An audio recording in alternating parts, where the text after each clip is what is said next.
Cette semaine, on se demande si on a vraiment besoin de se faire désinfluencer. On s'intéresse à l'énergie masculine qui manque tant au monde corporatif selon Mark Zuckerberg. Puis on accueille notre collègue journaliste Jean Bourbeau qui a rencontré 5 graffeurs pour avoir leur point de vue sur l'affaire du tag de la murale de Michel Rabagliati. Est-ce que j'avais entendu parler de ça avant? Non. Bienvenue au balado Urbania où chaque semaine, on vous présente des histoires que vous avez peut-être pas vues passer, mais qui font réfléchir autant que ce qui fait la une. Moi, c'est Gab et une de mes résolutions 2025, c'était de dépenser plus intelligemment. Puis à date, j'ai acheté une chandelle à 60 $, donc ça va super bien. Ça se passe bien. Oui, ça va bien. Puis moi, j'ai tellement d'énergie masculine en moi qu'il m'arrive souvent d'interrompre mes collègues pendant qu'ils parlent, mais je travaille là-dessus. Ben bravo, Flo. Je suis Merci. vraiment fière de toi. C'est quelque chose. C'est bien de savoir ses faiblesses. Je pense que c'est toi qui commence cette semaine. Oui! Et je suis totalement prête. Cette semaine, je te parle d'une tendance que j'ai cru voir émerger récemment sur TikTok. C'est des experts et expertes de différents horizons qui publient des carousels sous la thématique « Laissez-moi vous désinfluencer ». Est-ce que toi aussi, tu as vu ça? Oui, j'ai vu ça. Oui. Le premier sur lequel je suis tombée, c'était partagé par une décoratrice intérieure. Il y avait 3,6 millions de vues. OK. Sur la première slide, c'était écrit « Je suis designer intérieur, je dépense plus de 1 million de dollars pour décorer les maisons de mes clients et laissez-moi vous désinfluencer ». Elle donnait ensuite des trucs comme « Votre télé est accrochée trop haut. Si vous installez pas de bidet, vous avez rien compris à la vie. » ou « Il n'y a aucune bonne raison de choisir un évier en stainless. » Bref, des conseils assez crus et nichés. Mais dans tous les carousels du genre que j'ai vu passer, peu importe le sujet, parce que j'en ai vu sur la nutrition, l'entraînement, le maquillage, name it, le ton est toujours assez ferme, limite condescendant, mais drôle en même temps. C'est comme une fine ligne. Ouais. La tendance du désinfluençage roule quand même depuis un petit moment sur les réseaux sociaux. On en a même déjà parlé sur Urbania. Cette idée d'empêcher les gens de faire des dépenses inutiles, de leur rappeler que certaines tendances qu'ils et elles voient passer sur les réseaux sociaux ne valent pas d'investissement en temps ou en argent, ben c'est super. Ouais. On peut pas être contre ça. Mais tout ça m'a surtout amené à réfléchir à quelque chose, la surdose d'informations qu'on reçoit en ligne de manière non sollicitée, surtout avec la structure de l'algorithme TikTok ou la section Explore de Instagram. Ouais. J'ouvre l'application puis je tombe sur une vidéo d'une psychoéducatrice qui me présente l'erreur que je fais tous les jours en voulant gérer les crises de ma fille ou sur une prof de pilates qui m'explique pourquoi je force tout croche pendant mes abdos. C'est ça, j'allais dire, c'est très typique aussi du monde de la parentalité, là, les conseils non sollicités. Oui, mais je me pensais que toi, tu pourrais m'en parler un peu aussi parce que c'est aussi typique du monde de la finance. Ah, mon Dieu. Oui. 5 erreurs financières que vous Oui, devez oui. arrêter de faire en 2025. Je suis la première à faire ces capsules-là, d'ailleurs. Oui, c'est vrai, mais c'est ça, j'aurais aimé sur ton texte Tout à parce fait. que toi, t'en produis, tu sais. Mais c'est des informations qui peuvent être utiles, comme les tiennes, j'ai trouve utiles. Il y a des trucs, des contenus que je veux voir, mais au final, ça fait souvent juste me créer du stress. Puis surtout, comment on peut savoir que la parole de ces gens-là vaut plus que d'autres? Ces gens-là ont beau s'identifier comme experts et experts dans leur domaine, mais on s'entend que c'est facile de s'inventer une expertise. Oui, tout à fait. Puis en quoi leur avis est meilleur qu'une suggestion vue sur Pinterest ou le TikTok de quelqu'un d'autre? Ouais. Ben, je pense que on en a parlé aussi un peu la semaine dernière, je trouve, dans l'épisode, mais ça montre à quel point les réseaux sociaux, tout le monde y a accès, puis tout le monde est un peu sur le même pied d'égalité là-dessus, dans le sens que Oui. ta voix compte autant que celle d'un expert, puis personne le sait sauf toi, si tu es vraiment un expert ou pas, tu sais. Oui. Puis là, en plus, dans le contexte où Meta a annoncé qu'ils faisaient plus de fact-checking sur leur plateforme la semaine dernière ou l'autre d'avant, ben c'est encore plus pertinent comme question à se poser, je trouve. Oui, puis est-ce que collectivement, on a accès à trop d'informations sur les réseaux sociaux, tu sais? Qui est en mesure puis qui a le temps de trier toutes ces informations-là? Genre, je sais que je sonne vraiment comme une vieille boomer là, quand je dis ça n'importe quoi, mais c'est mon... on dirait que moi, toute ma réflexion avec ça, c'était le fait que je suis comme agressée par de l'information que j'avais...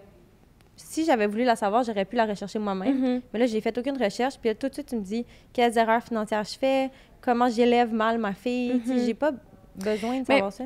Je pense que les créateurs de contenu en général ont compris que pour attirer l'attention des audiences en ligne, il faut choquer, puis il faut attirer l'attention des gens dans les 3 premières secondes. Oui. Fait que cette espèce de ton-là un peu paternaliste ou un peu condescendant ou un peu genre « je pense que j'ai tout compris, toi non », ben c'est sûr que ça attire l'attention des gens très rapidement, tu sais.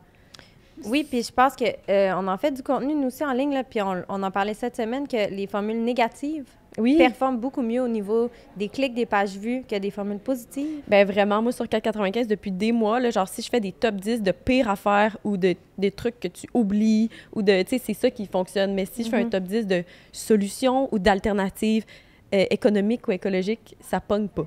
Oui, les gens, c'est parce qu'ils sont triggered, là, dans le Ouais. fond. Ils sont comme « Oh mon Dieu, mais là, je vais pas faire ces 5 erreurs à ne pas faire avec votre CELI, là, mettons. » Ouais. Ou même moi, là, 5 erreurs à ne pas faire auprès de votre enfant. 5 choses à ne jamais dire à votre enfant. Ouais. C'est sûr, je clique là-dessus. Je suis comme, mon Dieu. Ben oui, parce que c'est alarmant, c'est stressant. Oui. Ben oui, puis les phrases, tu sais, de ces carousels-là, parce qu'au début, j'étais vraiment contente de ce trend-là. Là. Je dois dire, j'ai consulté plusieurs contenus. C'est pour ça que j'en ai vu des tonnes après. Mais au fil du temps, j'ai réalisé aussi que des phrases très courtes comme « il n'y a aucune bonne raison d'installer un évier en stainless », c'est un exemple incroyable, c'est trop générique, ça manque de nuances, ça ne prend pas en compte les réalités des gens, les besoins des gens, les envies des gens, leur goût. Puis, il me semble que si tu es un vrai expert ou experte dans un domaine, tu dois considérer ces choses-là. Je pense pas qu'il y a personne qui est, mettons, une maîtrise en nutrition qui va se mettre à prodiguer des conseils vraiment vagues comme toutes les collations doivent être élevées en protéines. Ce que j'ai vu, c'est un vrai exemple aussi. Mais je pense que c'est parce que les gens ont compris comment faire l'équivalent d'un titre clickbait, mais dans une vidéo ou dans un carrousel, ou dans un titre, toute la culture des articles un peu vides, mais avec un titre très provocateur qui était encore très populaire sur Facebook. Maintenant, on a comme transposé ça à la vidéo puis au carrousel sur Instagram et TikTok, puis c'est ce genre de truc-là que ça donne, je pense. Mais en même temps, tu sais, je suis pas contre. Genre, je trouve que cette tendance-là est intéressante parce que avoir accès à des experts, c'est très cher. Ouais. Donc, des conseils de vrais experts, par exemple, c'est cool qu'ils les partagent gratuitement, tu sais. C'est vrai que, mettons, quelqu'un qui est nutritionniste, ça coûte très cher de l'heure. T'as pas tout le temps les moyens de te payer. Fait que quelqu'un qui défait un mythe ou un kinésiologue, là, pour vrai, la vidéo de la fille qui me montrait... C'est une vidéo virale de cette semaine sur TikTok que t'as peut-être pas vue, mais qui montrait à tout le monde comment bien faire des abdos. Ça a sauvé probablement plusieurs rendez-vous chez le physio à des gens. Oui, qui se serait pété le dos. Oui. Fait que c'est cool. Je ne sais pas quoi en penser, mais pour une fois, mon opinion n'est pas arrêtée. Non, mais je comprends ton questionnement. Genre, je pense que c'est intéressant aussi pour les journalistes de se poser cette question-là. Oui, c'est ça. Nous, ça nous parle. Vraiment. Parce qu'on est appelé, surtout chez Urbania, nous, on a comme chacun une espèce de niche. Puis on a des médias de service. Puis je sais pas si l'audience en général fait la distinction entre qu'est-ce qui est un média de service puis qu'est-ce qui n'est pas un média de service. Mais nous, par exemple, Mollo, c'est un média sur la parentalité. CAC 95, c'est un média sur les finances. Mais je ne sais pas si les gens en général font cette distinction-là quand ils consomment des contenus en ligne.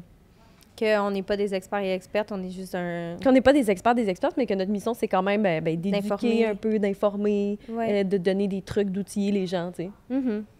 Ben oui, mais c'est ça mon point aussi, c'est qu'on n'a pas toujours le temps de distinguer d'où vient l'information, puis c'est pour ça qu'il faut, des fois, juste fermer son téléphone. Dis la fille qui est constamment sur son téléphone comme moi. C'est un peu notre job de faire ça. Eh bien, à toi, Flo, là-dessus. OK, Gab, cette semaine, il faut que je te parle de la plus récente réflexion pseudo-philosophique sur le leadership et la culture d'entreprise de Mark Zuckerberg, le patron de Meta. Le 10 février, sur le balado de Joe Rogan, il a dit, et je cite, « Je pense que le monde des affaires est assez castré sur le plan culturel. L'énergie masculine est bonne et évidemment la société en regorge, mais je pense que la culture d'entreprise essayait vraiment de s'en éloigner. » Puis plus tard, il a ajouté, « Je pense qu'une culture qui célèbre un peu plus l'agressivité, l'agression, a des mérites qui sont vraiment positifs. » En gros, il était genre, « Yeah, masculinité dans les milieux de travail. » Ce qui n'est pas vraiment nouveau. C'est un discours qu'on entend, j'ai l'impression, de plus en plus sur les réseaux sociaux, dernièrement. Mais bref, dans les jours qui ont suivi, ces phrases-là, ils étaient partout puis ils ont choqué beaucoup de monde. D'abord, mais les gens étaient choqués que Zuckerberg parle de masculinité comme si c'était une fragrance à vaporiser pour donner un petit peu de pep à l'ambiance de bureau. C'est parce qu'on a tous et toutes compris qu'en fait, ce qu'il suggère, c'est de ramener à la mode un système qui prône un petit peu l'agressivité, le pouvoir, la dominance, puis parler avec cette candeur-là d'un mot qui se rapproche drôlement de la violence, ben ça n'a pas passé. Tout le monde s'est aussi un petit peu demandé d'où vient cette idée saugrenue que le monde corporatif manquerait de testostérone. Petit rappel des faits, 90% des entreprises du Fortune 500 sont dirigées par des hommes. Chez Meta, son propre empire, 62% de la main-d'œuvre est masculine et le portrait se dégrade encore plus quand on parle de leadership ou de diversité raciale. Tout ça pour dire qu'étant au fait de ces chiffres-là, beaucoup ont soulevé que Zuckerberg dénonce pas vraiment un déséquilibre. Il cherche peut-être plus à recentrer la discussion sur une domination qui n'a jamais vraiment disparu. Oui, il manque pas de doute dans son entourage. Il voudrait juste qu'on soit moins à l'écoute des émotions des gens, dans le milieu de travail, mettons. Moins centré sur la diversité. Oui, ben ça tient. It's giving propos de droite, là, non? Ben, pas mal. Ouais. L'autre problème avec cette fameuse énergie masculine, qui, selon Zuckerberg, relèverait du combat puis ferait référence à une espèce de virilité entrepreneuriale, c'est que pas tout le monde peut se la permettre. Les femmes, puis surtout les femmes de couleur, en ont parlé en ligne beaucoup depuis ce statement-là. Les femmes compétitives et directes sont encore qualifiées de bossy ou de rude, des termes utilisés pour décrire, rarement utilisés pour décrire un homme en position de pouvoir. Bref, pour les femmes qui veulent incarner la bonne vieille agressivité masculine, la ligne est plus fine puis le backlash est pas mal plus violent. Bref, moi, ce que je me suis demandé cette semaine, c'est si le sous-texte de la déclaration de Zuckerberg, ce serait pas la peur. Une peur devant la montée des discours féministes, de la remise en question des structures de pouvoir, puis à la visibilité accrue des luttes pour l'égalité. Parce qu'en insistant sur l'agressivité comme qualité professionnelle, est-ce que Zuckerberg essaierait pas de camoufler un malaise profond, celui de partager le pouvoir? Puis je trouve que c'est très, très typique des discours qu'on entend ces temps-ci. On a beaucoup parlé de mâle alpha. Oui, c'est ça, à ça que je pensais, évidemment. Là. Puis ça sonne beaucoup comme s'il y avait des hommes qui se sentent un petit peu menacés par le féminisme, alors que c'est pas ça le point. Qui paniquent, là, puis qui s'agrippent aux petites bribes. Ouais. Alors que c'est pas vraiment ça le point. Puis, ben, en fait, je pense que la question se pose, genre, est-ce que les féministes sont trop rough, tu sais? Est-ce qu'on est menaçante? Est-ce qu'on fait peur aux hommes, tu sais? Ben tant mieux, là, si on fait peur aux hommes, franchement. Moi, en tout cas, tu connais mon opinion. Ben tout à fait. C'est pour ça que je voulais te poser la question. Mark Zuckerberg, je te... Cancel! Franchement. Comme, je pense que... Non. Là, j'ai l'impression aussi que comme on disait, là, son discours, ça revient avec toute la vague en ce moment. Lui, il fait juste partie d'une grande vague de backlash au niveau du féminisme puis des valeurs de diversité et inclusion qui ont peut-être été implantées dans les milieux de travail ou même, en général, là, de notions d'égalité qui peuvent être établies dans la société. Là. Évidemment, avec tout progrès vient un backlash, puis là, on est en plein dedans. Puis on est pas mal dedans. Lui... a peur de perdre des privilèges et donc s'y accroche de manière démesurée. C'est ça. Puis je trouve que ce qui est intéressant aussi là-dedans, c'est que ça soulève quand même la question des masculinités non toxiques. Parce qu'il y a beaucoup de gens qui disaient on dirait que la masculinité à laquelle réfère Zuckerberg dans ce balado-là, vu qu'il parle d'agression, vu qu'il parle d'arts martiaux, il fait comme référence au fait que... d'arts martiaux, il dit qu'il a renoué avec les arts martiaux puis que ça lui a vraiment fait du bien, en tout cas. Puis ça soulève la question de est-ce qu'on a des modèles de masculinité comme non toxiques, positifs, assez inspirants dans le monde corporatif? J'ai l'impression qu'il y en a très peu. Ben, j'essaie d'y penser vite, mais c'est pas comme si non plus je connaissais le monde corporatif par cœur, mais peut-être que oui. Là. Je pense que malheureusement, c'est vrai que j'ai l'impression que, surtout en milieu de travail, c'est encore très valorisé, même que ce soit, peu importe chez une femme ou un homme, là, quelqu'un qui est pas émotif, qui est à son affaire, qui sait où ce qui s'en va, qui a pas peur de dire les vraies affaires. Puis ça, c'est toutes des qualités qui sont typiquement associées aux hommes et à la masculinité traditionnelle. Mais je trouve ça drôle parce que je trouve que toi, Gab, à certains égards, quand des fois ces qualités-là, pas que t'es zéro, dans le sens, t'es très à l'écoute, c'est pas ça, très bienveillante, c'est pas ça que je veux dire, mais tu sais, t'es quand même quelqu'un de très affirmé, tu dis ton opinion, t'as pas peur de confronter les gens. Non, malheureusement. Puis je trouve que c'est rare qu'on voit des femmes qui ont peut-être plus cette approche-là. Tu sais, puis j'ai l'impression que des fois, ça rend certaines personnes mal à l'aise ou qui comprennent pas ou qui savent pas comment t'approcher, peut-être. Oui, mais tu sais quoi? Elle nous écoute probablement, mais notre patronne Raphaël Huysmans aussi a, je trouve, un peu cette énergie. C'est vrai. C'est quelque chose que j'apprécie d'elle aussi, que... Je trouve que c'est vrai que c'est rare qu'on voit ces traits-là. Là. Je vais pas me... Mais je trouve que c'est bien aussi de quelqu'un qui s'affirme, mais en même temps, il faut pas, tu sais, c'est pas parce que des femmes peuvent avoir, comme par exemple, parce que moi, j'ai pas peur de m'affirmer qu'il faut dévaloriser des femmes qui vont avoir une autre approche en milieu de travail. Mais non. Puis penser que c'est moins bon ou que ça nuit à l'entrepreneuriat. Là. Mon Dieu, c'est des visions vieillottes là, que j'ai de la difficulté à comprendre. Mais tu sais, outre ça, je pense que c'est inquiétant quand même qu'ils tiennent un discours comme ça parce que ça reste quand même un entrepreneur qui est très respecté dans le monde. Puis, tu sais, si tu penses à d'autres personnes aux États-Unis comme Elon Musk ou notre fameux Donald Trump qui ont des discours un peu semblables. Oui. Donc, il y a comme une grosse... C'est des personnes qui ont beaucoup d'influence, qui sont très écoutées. Puis, clairement, leur discours va se déverser vers d'autres entrepreneurs de plus petite taille. Ben oui. qui vont prendre ça cette balle au bon. Là. Ouais. C'est inquiétant. Oui. Conclusion. On vit dans une ère de ressac. Tout ça pour dire que je pense qu'on arrive à ce moment-là où on invite un de nos collègues de la salle de rédaction. Puis cette semaine, on avait envie d'inviter notre collègue journaliste Jean Bourbeau pour nous parler d'un article qu'il a écrit cette semaine. Oui, parce que sur le plateau, il y a une murale du BDiste très connu, Michel Rabagliati, qui a été tagué par des graffeurs. Scandale. Oui. Je viens avec toi à nous, Jean. Un peu d'énergie masculine. Yes, s'il vous plaît. Oui, après avoir chialé pendant 20 minutes. Faire l'apologie de Jordan Peterson, c'est bon. Ah, yes. Ben, allô, Jean, merci d'être là. Merci. Plaisir. Jean, ce qui est intéressant avec ton article, c'est qu'il s'intéresse à comment ce geste-là, fait que le tag qui a été fait sur la murale de Michel Rabagliati a été perçu à l'intérieur de la communauté des graffeurs, puis pas nécessairement aux yeux du public en général. Ça ressemble à quoi, ce clash-là? Il y a quand même un bon fossé. Je dirais que la prémisse de mon article, c'était que suite au graffiti qui a été fait sur Mont-Royal, à peu près tous les médias se sont emparés de la chose parce que Michel a été très loquace. Puis après ça, Guillaume Lepage a fait un post sur Instagram. Même Hugo, il était vraiment fâché. Bref, toute l'espèce de petit plateau était vraiment en tabarnak. Vraiment. Puis, c'était pas une levée de bouclier, c'était vraiment comme une gronde populaire. Puis, il y avait vraiment comme un effet de presque collectif. Genre, on est unis dans l'indignation. Puis, moi, j'étais juste curieux de savoir qu'est-ce que les graffeurs en pensaient. Ouais. Puis, fait que j'ai contacté presque une quarantaine de graffeurs. Il y en a, la majorité ne voulait pas parler, mais quelques-uns ont brisé la règle. Puis, avoir leur opinion, c'est super intéressant parce que, justement, je pouvais mieux comprendre cette scène-là qui a ses codes, puis qui agit de manière assez hermétique, puis en retrait du reste de la population. Donc, je pense que peut-être que, après, je dirais pas que mon article va changer l'indignation populaire, mais le regard que les gens vont porter sur peut-être les graffitis va être différent parce que, justement, j'ai offert une rare tribune à des graffeurs à Montréal.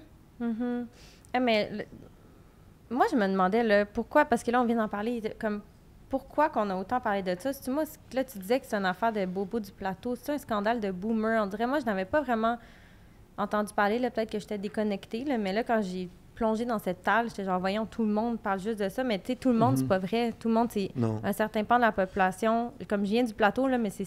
Fait que j'ai le droit de juger, mais c'est 100% genre mes parents, tu sais, qui sont fâchés de ça, que leur ami a eu un petit tag sur leur mural. Ah, okay. Il y avait quelque chose de presque performatif dans cette levée de poing, comme hey, les vandales attaquent le plateau ou attaquent la ville, sont partout. Puis moi, personnellement, j'ai toujours beaucoup aimé les graffitis, fait qu'il y avait comme une partie de moi qui voulait peut-être prendre leur défense, mais c'était plus leur offrir la voie, mais j'ai presque l'impression que les générations qui nous précèdent ont été conditionnées à l'idée de détester les graffitis. Que c'est un mal urbain qu'il faut constamment effacer. Donc, il y a peut-être quelque chose de... Il y a une perception. Après ça, je pense que Michel Rabagliati, quand il est allé, mettons, au téléjournal, il a dit qu'il se sentait violé. Fait que, lui, il a quand même exprimé beaucoup de frustration par rapport à ça. Puis, c'est ça, je pense que c'est peut-être, je dirais pas que c'est un conflit générationnel ou de classe, mais c'est peut-être juste deux univers qui coexistent sans vraiment se parler. On va dire les boomers et les graffeurs. Ouais. Puis, j'ai l'impression que les boomers, justement, ils s'intéressent peut-être plus au monde de la murale. Moi, je m'étais jamais vraiment intéressée à cette distinction-là avant que je lise ton article. Puis, c'est vrai que c'est deux... formes d'art plutôt différentes. Puis on comprend aussi dans ton article qu'il y a beaucoup de règles non écrites. Ça ressemble à quoi, ces règles-là? Tu sais, mettons, les règles les primaires, ce serait qu'un graffeur ne va pas hit une voiture, une résidence personnelle, un lieu de culte. Après ça, dans mon article, j'ai mis la photo de l'église devant le parc Lake qui a été vandalisé parce que justement, il est écrit Burn the Churches avec 2 immenses 6 dessus. Mais est-ce que c'est l'œuvre d'un graffeur ou plus d'un vandale solitaire? Je sais pas, mais bref. Fait que voiture, résidence, lieu de culte, des pistes, dans le fond, des graphes de gens, de graffeurs qui sont décédés. Donc, il reste qu'il y a certaines lois, comme mettons un tag tu peux faire un flop sur un tag. Donc, qu'est-ce qui a été fait sur la murale, sur Montréal, c'est un flop. C'est des grosses lettres qui prennent un peu plus de temps qu'un tag. Donc, il y a une hiérarchie de qu'est-ce que tu peux faire, qu'est-ce que tu peux pas faire. Puis aussi que les murales, généralement, elles doivent être placées un peu plus haut pour laisser la place aux graffeurs en bas. Il y avait les graffeurs qui faisaient comme si vous voulez pas qu'on touche les murales, faites-les un peu plus haut. Ouais. Mais après ça, il y a plusieurs murales à Montréal qui sont respectés parce que ils sont l'œuvre de gens qui font partie de la scène du graphe, on va dire, illégale, qui sont pas encore institutionnalisés. Fait que tout l'aspect, on va dire, irrévérencieux ou vandale, qui est un peu comme, je dirais que c'est pas pareil si tu comprends, on va dire, ces codes-là. Ouais. Mais ça reste que juste à côté de la murale, tu sais, qui est un print en plastique, là, sans rien enlever au dessin de Michel, juste à côté, tu as une immense murale qui était là, puis quelqu'un il me disait, ça fait 24 ans qu'elle est là, cette murale-là, puis elle n'a pas été touchée parce que ceux qui l'ont fait sont respectés de la scène. Tandis que là, les deux graffeurs qui ont fait le piece bleu, ils ont juste fait comme, nous, on prend ce mur-là, puis on en fait le nôtre. Fait que oui, il y a encore quelque chose de, qu'on pourrait dire peut-être un peu juvénile, de territorial, de comme on s'approprie l'espace public au détriment d'une œuvre qui était sûrement appréciée par les gens qui marchent sur l'avenue Montréal. Puis dans ton article, tu parles aussi du fait que ces graffeurs-là, ils étaient vraiment contents, là, que les gens parlent. Est-ce que pour eux, c'est de la bonne publicité ou c'est juste ça ajoute l'espèce d'aspect illégal, irrévérencieux? Ben, moi, j'ai pas réussi à parler à B.O. Estrie, qui est l'auteur du graffiti, mais tous les graffeurs que j'ai parlé d'autres étaient juste comme, dans la communauté, c'est un coup fumant. Tu sais, dire, un des principes même, c'est la visibilité, puis essayer d'aller attirer l'attention, puis de choquer, d'une certaine mesure. Puis là, c'est mission accomplie. Ils ont fait le téléjournal, ils ont fait tous les médias traditionnels. Je veux dire, eux autres, tout le monde était heureux, puis devait dire, c'est sûr que les auteurs sont contents ou satisfaits, du moins. Puis là, je leur demandais, est-ce que vous croyez que ce genre de visibilité-là va donner comme générer des fruits? Donc, plein de graffeurs qui sont ambitieux, qui vont vouloir faire des trucs plus, c'est ça, audacieux pour faire, moi aussi, je veux ma visibilité. Puis tout le monde disait, oui, c'est sûr que ça s'en vient, genre. Sans vouloir comme... Ça va faire du recrutement. Ouais. C'est ça, justement, les graffeurs, ils ont parlé aussi un peu de la hiérarchisation de l'art. Est-ce que, penses-tu que c'est le cas, effectivement, qu'on voit les graffitis comme une espèce de sous-catégorie, puis qu'on considère pas vraiment que ça peut être une forme artistique qui se vaut? C'est une affaire de bum, genre. Ouais. Je pense que la murale a joué beaucoup là-dessus. Tu sais, je pense que ça a vraiment légitimé la forme d'art ou l'art urbain. Mais après ça, eux autres même ont une posture qui est un peu contre cette institutionnalisation du graphe à travers le festival mural, on va dire. Je crois que la majorité de la population voit le graphe encore comme un sous-art. Mais il y a aussi quelque chose de paradoxal dans la mesure que le graphe, même s'il devient légal, il perdrait son essence. Ça reste que c'est une contre-culture.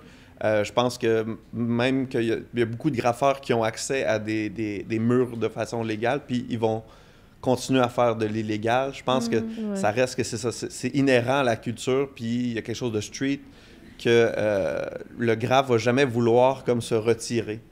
Fait que je pense que dans la hiérarchie, il y a quelque chose de peut-être pas dans la complaisance, mais qui sont bien avec leur position un peu rebelle, sans vouloir... Oui, ça vient avec la culture. C'est ça. Puis je pense que peut-être que les générations suivantes vont être peut-être plus ouvertes, justement, qui ont grandi avec des murales, qui ont grandi avec des graffitis. Je sais pas, pour moi, je trouve que c'est une façon aussi, le graphe, pas de lire la ville, mais de voir avec un certain regard la ville. Je pense que c'est comme une épice. Chaque ville a des cultures de graphes différentes, que tu vas en Europe ou en Amérique latine, c'est différent. Puis je trouve que, mettons, pour revenir à cette espèce d'incident, je trouve que c'est un peu... c'est un peu bourgeois, tout ça. Fait que... c'est ça ma question, on dirait que je pense que l'image frappe aussi, que c'est très comme Michel Rabagliati sur le plateau Mont-Royal, à côté d'une librairie. Mais c'est pour ça que ça a eu cette envergure-là. Je pense que s'il avait frappé un mur que tout le monde s'en fout, ça n'aurait pas eu ça. Fait que ça a juste été un moment, ça a offert une fenêtre pour débattre sur la condition, la situation du graphe en 2025 à Montréal. Ben, c'est cool. Oui. D'avoir parlé aux graffeurs et non d'avoir encore demandé lors d'un Vox Pop qu'est-ce que les gens en pensaient. Oui, parce que les gens dans la rue, tu sais, quand j'ai pris les photos du graphe, les gens étaient outrés, puis ils prenaient des photos avec moi parce qu'ils voulaient montrer à leur famille à quel point c'était du vandalisme. C'est méchant. Mais dernier petit point, tu sais, j'ai demandé à tous les graffeurs, est-ce qu'il y a plus de graphes à Montréal, tu sais, selon vous? Puis ils m'ont tous dit non, tu sais, ça marche par cycle. Puis là, en ce moment, comme c'est la même chose depuis longtemps. Puis hier, j'étais en vélo, puis j'ai rencontré un gars qui était en train d'en retirer avec un jet à pression. Puis j'ai dit, t'as-tu plus de job? Puis il m'a répondu avec plein de sacs. Fait comme, je suis dans le jus à longueur de journée. Fait que peut-être qu'à ce moment-là, dans mon article, il était peut-être un peu off. Voilà. Merci, Jean. C'était vraiment cool. Merci d'avoir été là. Merci. Au revoir. OK, comme d'hab, avant qu'on se laisse, est-ce qu'on se partage nos derniers contenus enregistrés? Oui, veux-tu commencer? Je peux tout à fait faire ça, oui. En fait, cette semaine, mon dernier contenu enregistré, c'est l'extrait du Valide podcast animé par Arnaud Soli et Suzy Bouchard. C'est peut-être un peu une parodie de notre balado. Je trouve ça très cringe et très drôle. Ben, on n'est pas si importante que ça, mais des balados qui ressemblent aux nôtres, où on est un peu... Quoi, moralisatrice? J'aime penser qu'il parodie notre balado. Oui, c'est ça. Je te fais écouter un extrait juste pour comprendre le ton de la chose. C'est très drôle. Parfait. Au Valide Podcast, c'est votre hôte Arnaud et ma co-animatrice Suzy. Allô? On reçoit des questions du public auxquelles on répond avec notre background de sexo. Bonjour, je suis pas super fière de ça, mais je trompe ma blonde depuis presque 1 an. Mon couple va plutôt bien, mais notre vie sexuelle est rendue complètement morte. J'ai rencontré... En tout cas, je t'épargne la lecture de ce courrier qu'ils ont reçu, mais bref, ils martèlent le mot bienveillance. Ils se disent constamment que leur ressenti est légitime, qu'ils sont dans le non-jugement. Oui. C'est très drôle. Allez écouter ça. Oui, puis ils disent ce qui m'inquiète là-dedans, c'est que tu deviennes caquiste. Oui. Cette phrase, et c'est incroyable. C'est vrai que c'est vraiment très bon. C'est aussi le fait, en tout cas, ils ont plein de petits stickers woke sur leur ordi. Puis là, on dirait nous aussi, en tout cas, je me suis sentie visée. C'était mon bye-bye personnel.